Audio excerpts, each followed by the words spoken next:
Seveda sem predstavila alpsko smučanje, tamle spodaj smo imeli eno mini progo, tako da so se lahko otroci in tudi starejši spoznali, kako izgleda en veleslalom.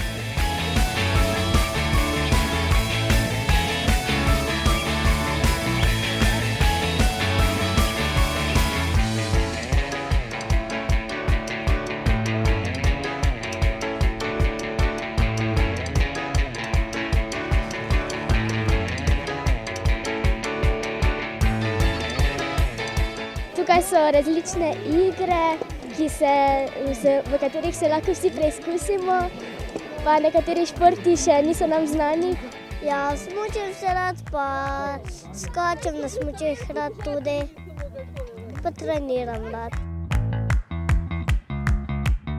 Poskušamo vse skupaj izpeljati na malo bolj zabaven način, da ljudje se spoznajo z panogami, ki niso tako dostopne. Me veseli, da smo nekako, da nas je obiskalo danes veliko mladih.